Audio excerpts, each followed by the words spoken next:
สวัสดีค่ะทุกคนกลับมาพบกับ No Story อีกครั้งนะคะ วันนี้ก็จะมานำเสนอความแตกต่างระหว่างยุบสภาและลาออกของนายกรัฐมนตรีในช่วงการเมืองเปลี่ยนไปอย่างรวดเร็วคำว่ายุบสภาและลาออกมักปรากฏตามสื่อและโลกโซเชียลอยู่บ่อยครั้งหลายคนอาจสงสัยว่าสองคำนี้ต่างกันอย่างไรใครเป็นผู้ตัดสินใจและจะส่งผลต่อประชาชนอย่างไรบ้างจากคลิปเสียงสนทนาที่ถูกเผยแพร่เมื่อวันที่ 18 มิถุนายนที่ผ่านมาระหว่างนางสาวแพทองธารชินวัตรนายกรัฐมนตรีของไทยกับสมเด็จฮุนเซนประธานวุฒิสภาและอดีตนายกรัฐมนตรีกัมพูชาเผยให้เห็นถึงการสนทนาในหลายประเด็นที่กลายเป็นที่วิพากษ์วิจารณ์อย่างกว้างขวางโดยเฉพาะท่าทีของผู้นำไทยต่อปัญหาชายแดนไทยกัมพูชาหนึ่งในจุดที่ถูกจับตามองมากที่สุดคือถ้อยคำของนางสาวแพทองธารที่กล่าวถึงแม่ทัพภาค2ว่าเป็นฝั่งตรงข้ามและพยายามไม่ให้สมเด็จฮุนเซนโกรธบางครั้งก็เรียกฮุนเซนว่าอังเคิลอีกด้วยต่อมานายกแพทองธารก็ออกมายอมรับว่าคลิปเสียงนั้นเป็นเสียงของเธอจริงโดยเป็นการพูดคุยแบบส่วนตัวพร้อมอธิบายว่าการอ้างถึงแม่ทัพภาค2ว่าอยู่ฝั่งตรงข้ามเป็นเพียงเทคนิคในการเจรจาต่อรองเพื่อคลี่คลายปัญหาความขัดแย้งระหว่างไทยกัมพูชาทำให้คลิปเสียงดังกล่าวส่งผลให้เกิดการเรียกร้องให้รัฐบาลรับผิดชอบด้วยการยุบสภาหรือให้นายกลาออกเพื่อคืนอำนาจให้กับประชาชนและแก้ไขวิกฤตศรัทธาทางการเมืองโดยคลิปนี้กวางได้รวบรวมความแตกต่างระหว่างการยุบสภาและการลาออกให้ทุกคนได้ติดตามรับชมกันการยุบสภาผู้แทนราษฎรหรือการยุบสภา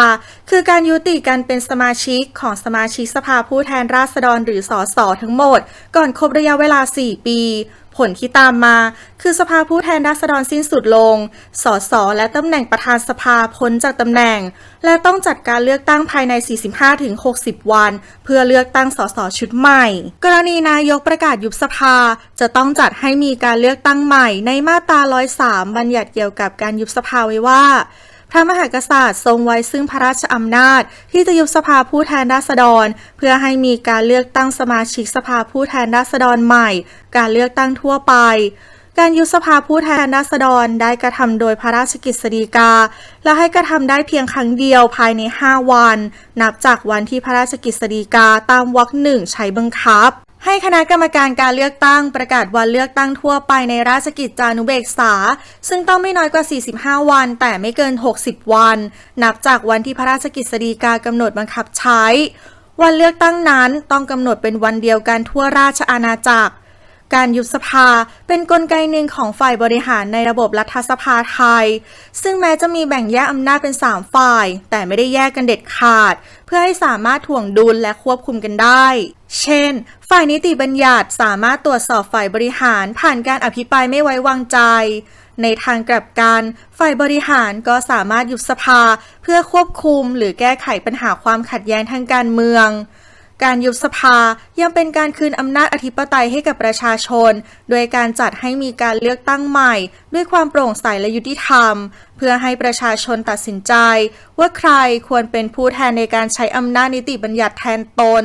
ส่วนการลาออกของนายกรัฐมนตรีคือการที่นายกตัดสินใจยุติการดำรงตำแหน่งด้วยตัวเองโดยอาจเกิดจากเหตุผลส่วนตัวความกดดันทางการเมืองหรือการสูญเสียความชอบธรรมในการบริหารประเทศการลาออกของนายกไม่ส่งผลให้สภาผู้แทนราษฎรสิ้นสุดลงแต่จะนำไปสู่กระบวนการสรรหานายกคนใหม่โดยสภาผู้แทนราษฎรตามที่รัฐธรรมนูญกำหนดการลาออกมักเป็นทางเลือกเมื่อนายกเผชิญกับวิกฤตศรัทธาเช่นการแพ้โหวตในสภาหรือกรณีที่กฎหมายสำคัญของรัฐบาลไม่ผ่านมติสภา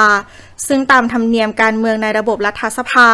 นายกอาจเลือกยุบสภาหรือลาออกเพื่อแสดงความรับผิดชอบในกรณีที่นายกรัฐมนตรีประกาศลาออกจากตำแหน่งตามรัฐธรรมนูญแห่งราชอาณาจักรไทยมาตรา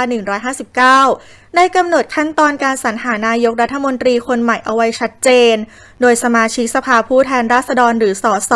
จะเสนอชื่อบุคคลจากบัญชีแคนดิเดตนายกรัฐมนตรีที่พรรคการเมืองเคยยื่นเอาไว้ก่อนการเลือกตั้งซึ่งพรรคที่เสนอชื่อได้ต้องมีสสอย่างน้อย25 คนหรือคิดเป็น 25% ของจำนวนสสทั้งหมดการเสนอชื่อแคนดิเดตนายกจะต้องได้รับการรับรองจากสสอย่างน้อย1 ใน 10หรือ50 คนขึ้นไปและการลงมติเห็นชอบจะต้องทำไปโดยเปิดเผย ซึ่งก่อนหน้านี้มีรายชื่อบุคคลที่พรรคการเมืองเสนอเป็นแคนดิเดตนายกรัฐมนตรีทั้งหมด 6 คนด้วยกัน ได้แก่ 1. นายอนุทิน ชาญวีรกูล พรรคภูมิใจไทย 2. นายชัยเกษม นิติสิริ พรรคเพื่อไทย 3. พลเอกประวิตร วงษ์สุวรรณ พรรคพลังประชารัฐ 4. พลเอกประยุทธ์ จันทร์โอชา 5. นายพีรพันธ์ สารีรัฐวิภาค พรรครวมไทยสร้างชาติ และ 6. นายจุรินทร์ ลักษณะวิสิทธิ์ พรรคประชาธิปัตย์แต่หากนางสาวแพทองธาร ชินวัตร นายกรัฐมนตรีลาออกในเวลานี้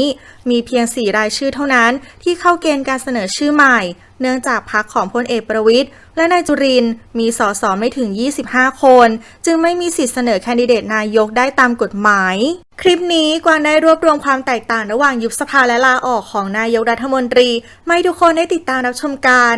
ถ้าคลิปนี้ผิดพลาดประการใดกวางต้องขออภัยมาณที่นี้ด้วยนะคะชอบก็กดถูกใจ ใช่ก็ช่วยกด subscribe หรือกดติดตามให้กวางด้วยนะคะ และสามารถกดปุ่ม Super Thanks มาสนับสนุนและเป็นกำลังใจให้กับช่อง No Story ได้เลยนะคะ